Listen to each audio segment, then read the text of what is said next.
Hi, I'm KARCENO. Oh, let's talk about it. Let's talk about it. No one knows KARCENO and none of these. There's so much going on in the world. And I'm just giving my 2 cents on it. Go in and do a raid at someone's house, but you don't have an arrest warrant for them.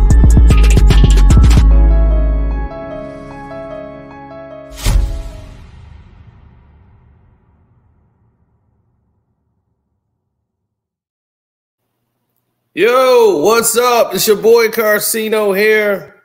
And I want to say welcome to all of you guys once again. We're feeling a little bit better than we did yesterday. That's it. One day at a time. Get back on track. Now, what the world don't seem to understand sometimes is that there's a certain limit other people go through in life that the conditions are not usually favorable to them, or they see things that happen in life and they just don't know how to take accountability, and it's always someone else's fault rather than said person. Now, in light of everything that you've seen in recent times, meaning from, let's say, said position, you're having doubts, second guessing, or you're just put in a situation where the things are just not adding up financially, or the situation is people trying to take revenge or vengeance against you. You know, you've seen that happen a lot in this business, in life, etc. So the narratives, the narratives always change when someone goes against you. We recorded that video and never knew this woman had did an Instagram live tearing down Shannon Sharpe and the club Shay interview.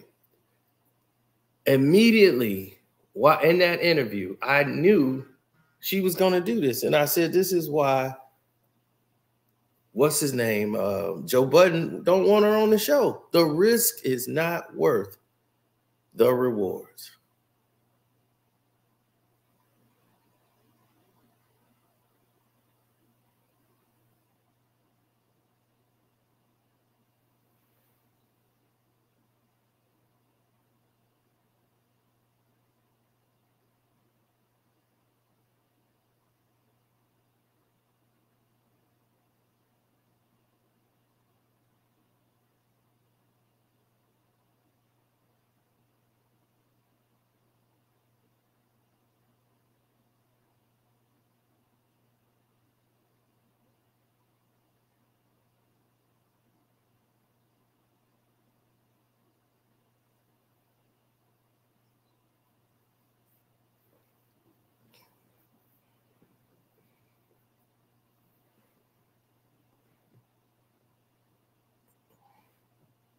Now, society tells you one thing. I'm sorry, I had to send that text out. Society tells you one thing and then pulls you in the lane of another, right? For instance, why LeBron James ain't been on Club Shay? That's his guy who defends him every day, right?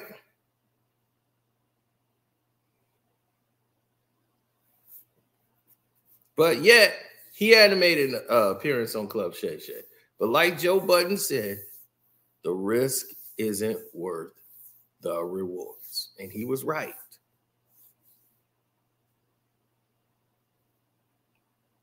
The way she speaks, her attitude, people are attacking her for saying, oh, she's autistic and all that. I'm not going to question that. That's her diagnosis. Is that what she wants to say? But if she's using that as a crutch, as to say, well, this is why I've just been diagnosed with it, so this is why I act this way. Well, okay, if it's somebody else's fault, we just don't have to deal with it. If you have behaviors that don't fit our ideals, or you're going to make people feel uncomfortable and not welcome, then yes.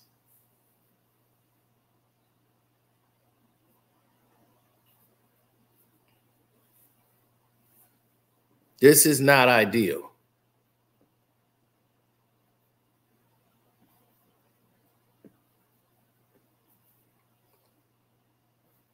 Now, as we listen to this woman, she starts it right off on her Instagram Live. And the reason she's starting it off on her Instagram Live is because she lives and she's prisoner to what these people say about her on social media. She takes it all to heart. So she lives to be enamored by her fans, or whatever she wants to call herself. And she goes through this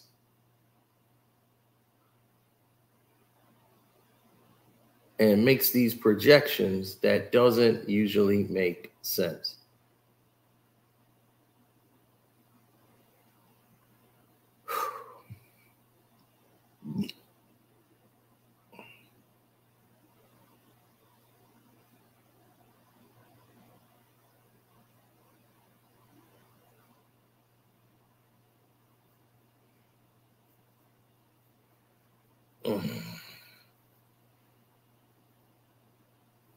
Now let's listen to Amanda as I'm dealing with the pain of my arm.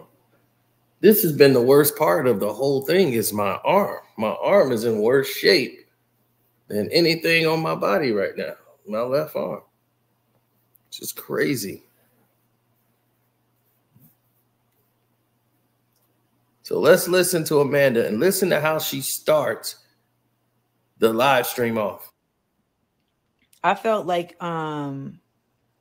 Shannon was playing in my face, and he eventually turned the corner, but then at the end of the interview, like he just, like, I don't know, just kind of like chilling. Me and Shannon were flirting. Ma'am, if you don't get all the way out of here with that bullshit, please don't insult me. And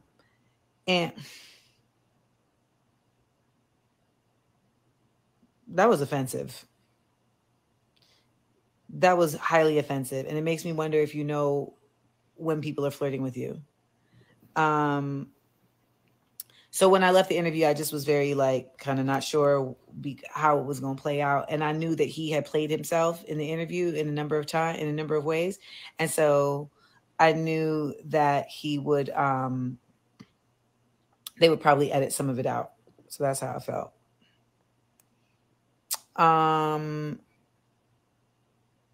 Have you seen his prior interviews? He's very welcoming and bubbly. The door is open. Folks talk uninterrupted. He allows them to be a safe space. The producer told me I would be in a safe space and told me, I would be supported. So that's what I expected. He didn't behave with me like he has not behaved with anybody else like he did with me. So that's why I did the interview. Okay. Any other questions? You know what? I don't feel like it showed so it's weird when we talk about like truth, right? Like, so yes, like I got to speak honestly about certain things, but I don't feel like it showed my truth because it showed me in defense mode. And I don't exist in defense mode. So, that's what it put me on my heels a little bit where I felt like I had to, just kind of do a lot more explaining, and it was a bit exhausting, like mentally. So, just like I had to really like kind of manage the interview, and that's really different. Now it's beautiful, like when you get to do interviews where you really get to just be like, you feel like you're liberated in the conversation. And to be honest, when I did the Jason Lee interview, like that's how I felt. Like the Jason Lee interview just felt really, I mean, like he's going to throw some messiness at you, but he didn't press you on it. And it just didn't feel like I was having to, you know, really use like all of my syntax, like all of my synapse to like navigate. But nonetheless, and I feel like something I learned from watching it was that I have a tendency to, like my mom is very pessimistic. Like she'll always go the negative route. And I saw it play out on the episode because there were times where he would ask me a question and I would be about to give like a positive answer, but then he would throw a negative spin on it. And then I would just follow that lead. And that is something I need to be more mindful of just in the future in general, because I shouldn't be letting somebody like lead me down that road. You always do. And you like, and so I need to be more just mindful of that. Oh, be mindful of it in your 30s? No, there will not be a part 2. Of course not. They don't want you back. So many of y'all have been on my head like, don't you ever go on that platform again. So I will, I will not. Oh, thank you, Entertainment Takeover. I appreciate you. I did have regret because I felt like I had made a big mistake in like sharing so much and just being so kind of just my full unmasked, like honest self. And then that turned by the end of the day because I'm trying not to look at comments, but I was looking at the DMs and so many of you all felt so seen in the interview and you felt like you had somebody that was speaking your truth. And so that made it all the worthwhile, like completely made it all the worthwhile. And, yeah, so no, I don't regret it anymore. In the beginning of the day, like I literally had to step away from the radio show and cry and come back because I just felt like I was so hyper focused. I literally didn't eat today. Like I just realized this. I have to go eat. So I'm doing this quickly because I realized I have to go eat. I did not eat today. I had like some almonds and some pretzels with almond butter. So I've OD'd on the almond. Yeah, the pivot definitely would have been a dope option. No, it wouldn't. Not with you. Did you feel listened to fairly? No. But I also don't want to sit here. I don't want to sit here and like, I don't need sycophants either, but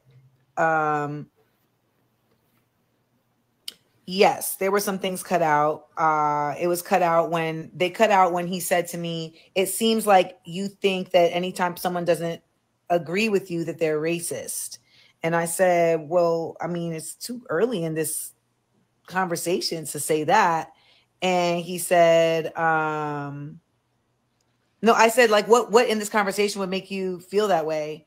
And he said, well, I feel that way because you just talked about autism being racism and you just talked about your teacher being racist.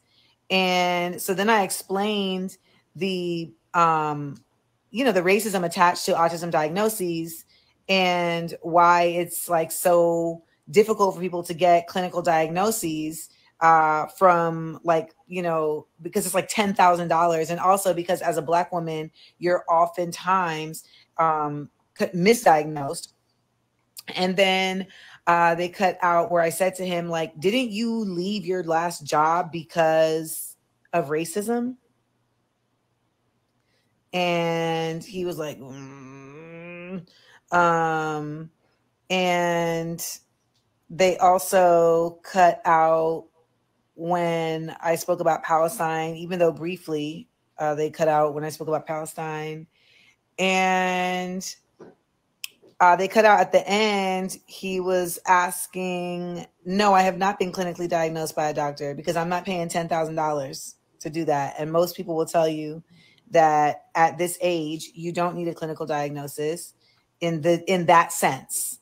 And I think that's the other thing. It's like we are so conditioned here in this nation to really only consider something in one kind of way. And I will get back to that. The other thing that they cut out is he was saying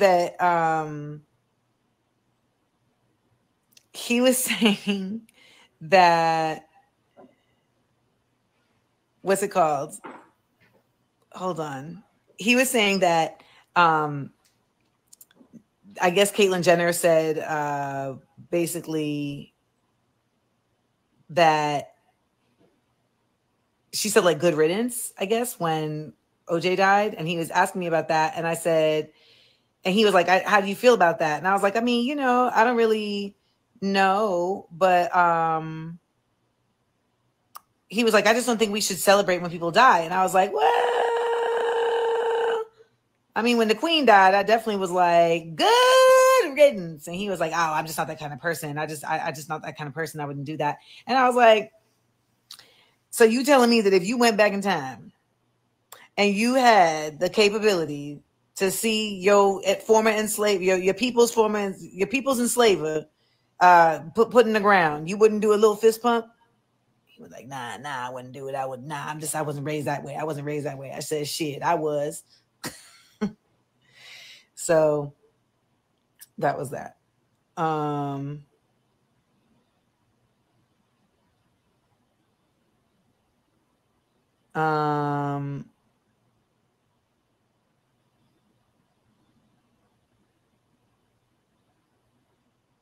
I won't be here when I get back. So I am really ADR. Like I really was like, I'm going to talk about this today and I will not talk about it again.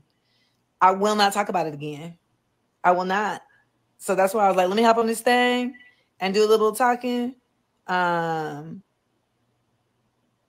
give people, you know, more space and energy around it, because I'm not going to do it anymore.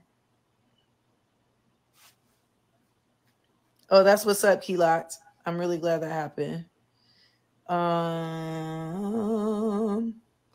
If there's any, so, you know, if you have any more questions. So for some reason, you can't, when badges are on, you can't put questions on the screen. So all of y'all who left questions in the little question bubble, just put it on the screen.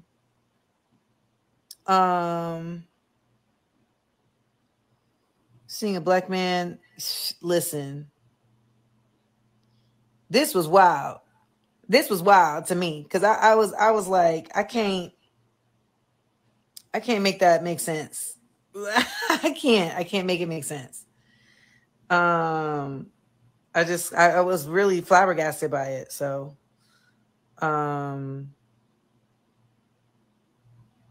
you know, I know, right? I really want to do this show with Jeff Foxworthy, like just us in a boat fishing, talking about, you know, just America and our different experiences. Like I really like Jeff Foxworthy was really super kind. Like, and we did have conversations. Like it was really dope.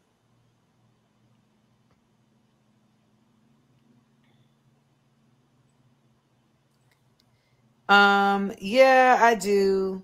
Do I think people feel intimidated by you? Yeah, and it's unfortunate because it's like uncomfortable and it just makes it feel like you got to do shit to make people feel comfortable. And then sometimes you do shit to make people feel comfortable and then they feel some type of way that you're doing shit to make people feel comfortable. So it's like you can't win. And I just don't think that I should be labored with that.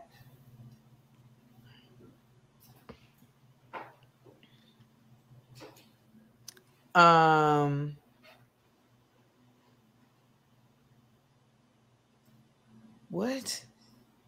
Remember you had me try a lamb samosa in Sonoma, California? I don't remember that. Of course they're intimidated because y'all are funny. Oh, fuck.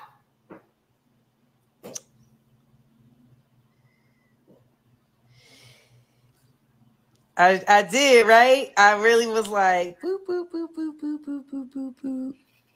I don't feel trapped in the system anymore. And I feel like this interview really helped me to like propel myself out of that system too. You know, I meant it when I said like I burnt bridges today, and I did that on purpose. And I burnt bridges yesterday too. Like, well, they had already burnt the bridges. I just, you know, sparked the last timbers of it all because I'm just not having it no more.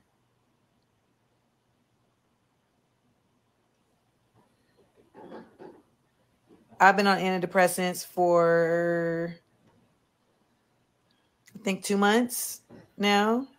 And my experience has been really great. I feel like it's just allowed me to handle things better, and it doesn't affect me in a way that I don't feel like I'm on medication, but I definitely feel like I'm more regulated, and I was having a really hard time doing that.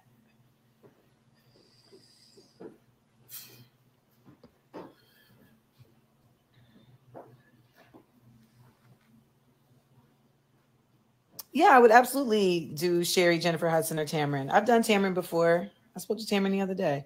I've never met Jennifer, but Sherry is the homie too.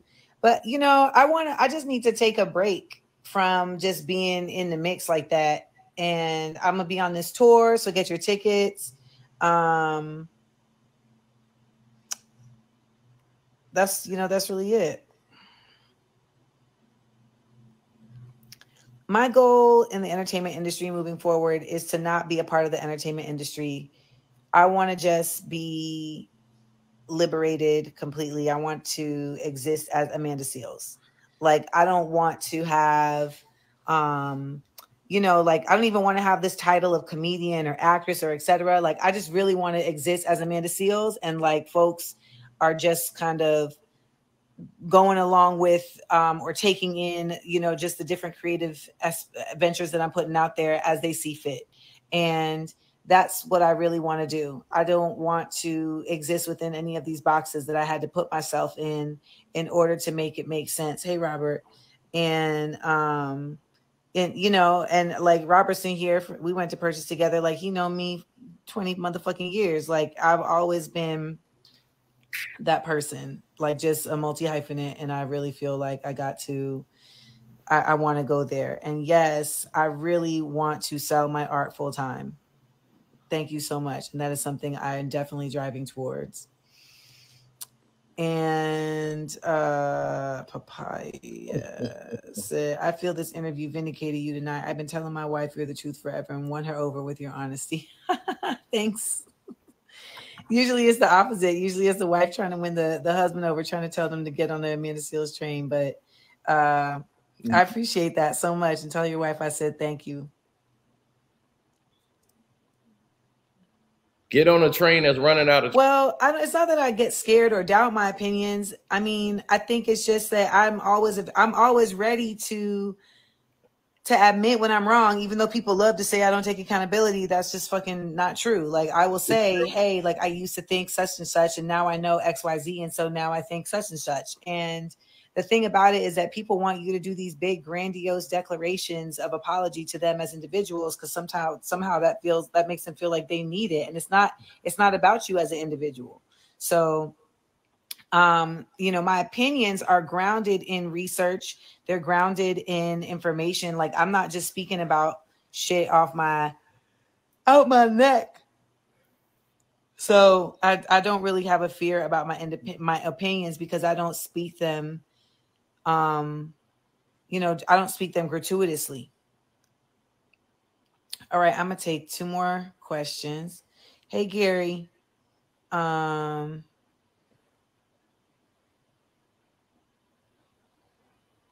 Will you share your ways of living off your art? I'm just starting out, and I don't want to be putting any more boxes either.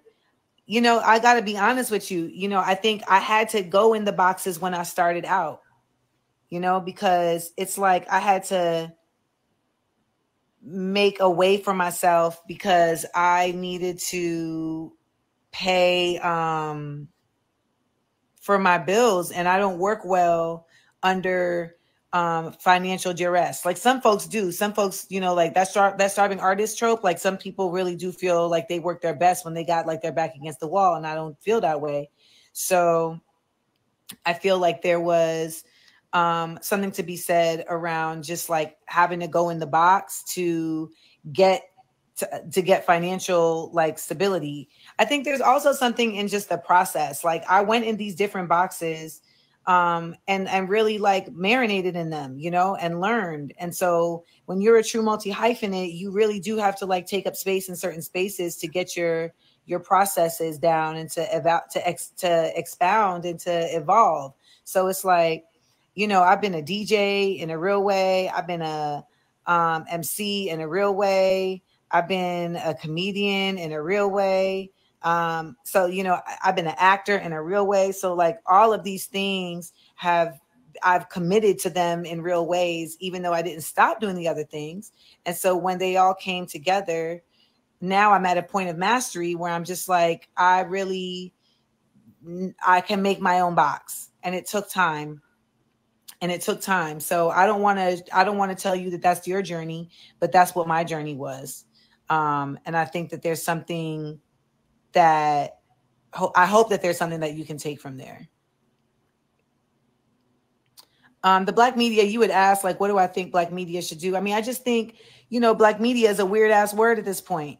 Like even like your page is called the Black media, but you possibly are the only Black media I see actually representing what I thought Black media was supposed to do in this digital space, which is, you know, protect Black folks. I feel like you have, you know, thoughtful commentary. And even though we don't agree on things all the time, it's irrelevant because your heart is in the same place all the time. And that is wholly clear and, you know, abundant. Like at the end of the day, like you should, I hate when people tell me like, you know, I don't agree with you all the time. Cause it's like, well, you don't agree with anyone all the time. But do you feel like their core and their character is consistent? Cause that's the thing that you got to look at. You know, that's what you got to look at. Does that consistency show up? And I think, you know, instead of critical thinking, a lot of these folks out here is doing critical hating. You know, they doing literally critical hating. They just trying to like look all in the nooks and crannies to find how they can hate. And I just thought that is just so it's so stupid. It's like such an irrelevant, what's what I'm looking for? It's such an, I can't think. It's just it's dumb. It's dumb. Pin. Do you feel like you have a hard time having positive experiences with coworkers and people overall? No. I feel like I have a hard time just being in the world. That's something I've had a hard time with. Just being alive, living. And I think, you know, communicating with, no, I'm not going to have no conversation with Issa. No. I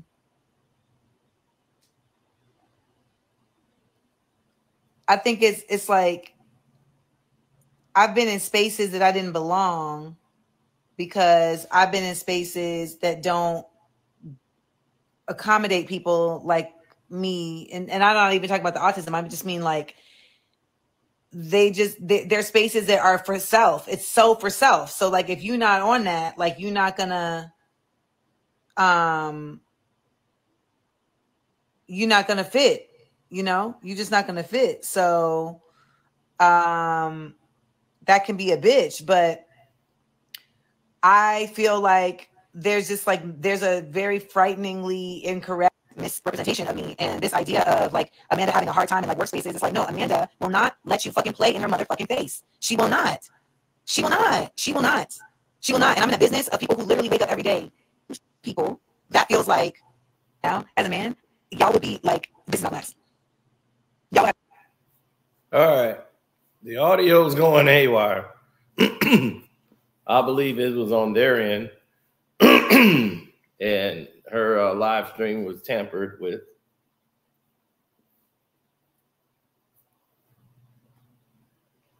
But her key messages, let's go over some of the things that she said that struck a point of interest for me. She spoke clearly on the facts that she believes in her, basically narcissistic way, is that Black media's job is to protect Black people. So if white media's job to protect white people, is Latinos' media job is to Telemundo and all that is to protect the Latino people? That's not what media, Black media or Black news, it's not what it's supposed to be. It's reporting the news that they omit. Our stories are lost because they choose to ignore them. We had a newspaper here in Chicago called the Chicago Defender.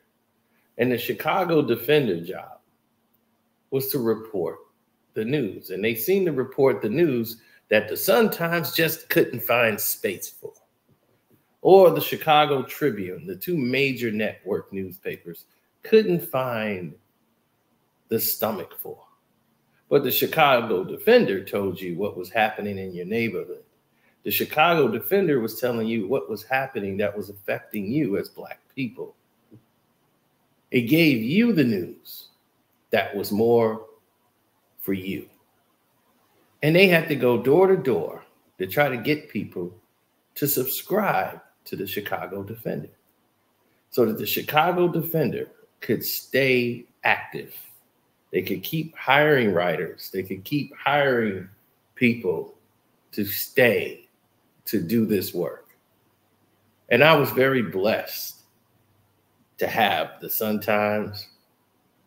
I was a Times person more than a Tribune. I never liked the way the Tribune paper was formatted. I liked the way the Sun-Times was.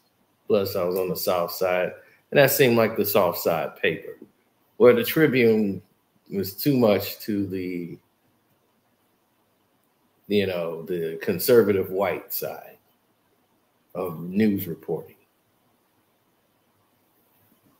Now, going through this format, when she starts getting these things wrong and say it's usually this and it's usually that, she's giving the inclination and assumption that the majority of the people she deal with have this same mentality.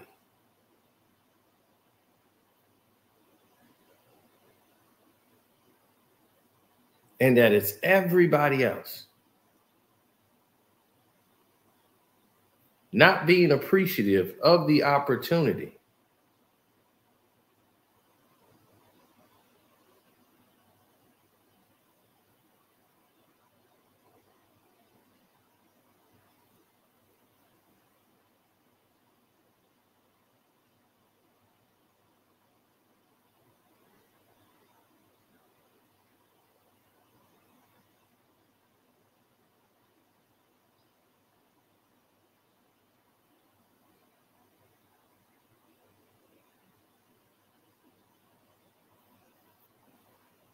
Yeah, well, when you start looking at all that's put in place,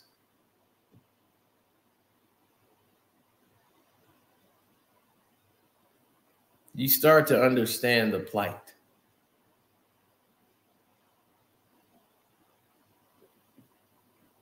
You start to see all the pieces of the puzzle that didn't make any sense before.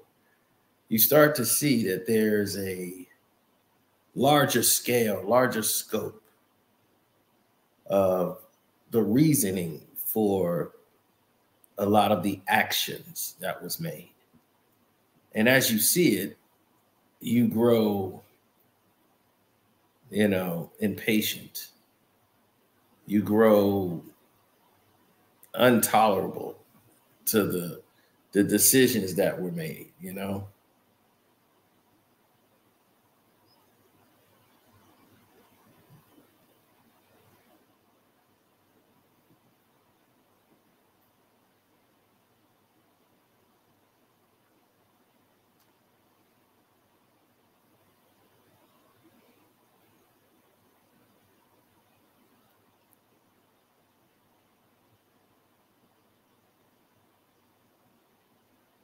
Now,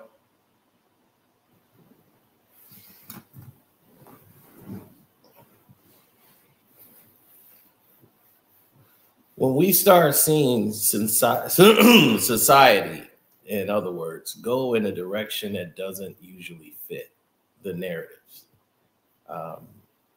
we've seen it in countless engagements.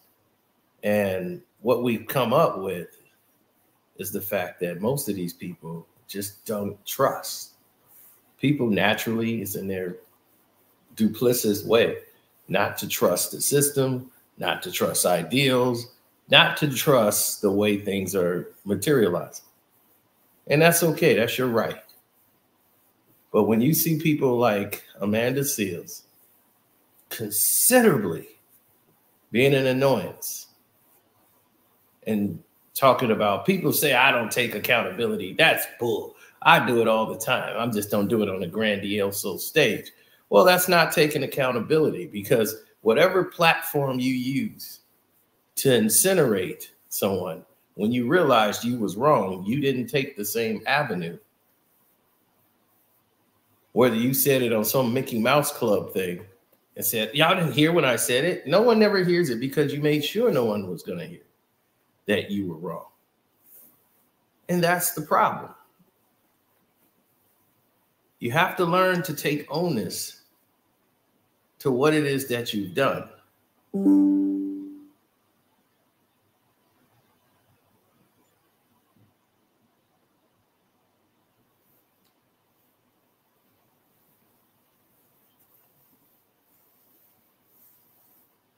Now, granted, if all these things was done and they were done in a way that was not ideal to the world, then other people would have, this notion of where they stand as a professional, where they stand as a giant in the game, and people have other things. People just treat this as a 9 to 5. I'm just thinking Amanda's so confused. She doesn't know what to do. Now, listening to her speak, she didn't want to pay $10,000 to get diagnosed. So she decided to diagnose herself and say, hey, this is what's going on. It's just like me with my knee. I've not seen a professional doctor. They get paid to go to university. So they will review my knee once the swelling goes down to see what's the scope of the damage, to see what's happening here, so I can know what I'm dealing with specifically. I can tell you my opinion of it, but I don't know for certain. But she's determined that she knows the signs that she has some form of autism. So if it's the part of autism that make her continuously look at herself in the first person, stanza, and having a narcissistic way of dealing with things without looking at it from both angles, then clearly I understand it. So from that point on, I say thank you guys. I appreciate all of you. So what I'm going to do is fade to black. Shouts out to Armando Black TV, holding it down. Welcome to HDII TV, holding it down. Ticket, Dreamers Pro, Jag Sports with Jose Rodriguez, Kwame Brown, Bus Life. And don't forget to subscribe to KARCENO for Life. Hopefully you guys have hit the like button without me having to tell y'all. Share, subscribe, do all of those wonderful things, keeping it real at all costs. Because at the end of the day, that's what's going to matter. Okay? What you do there and how you deal with it is what's going to matter. All right. So what I want the rest of you guys to do is enjoy your day. Go to my Patreon, follow KARCENO for life, where I will be opening up on her like never before.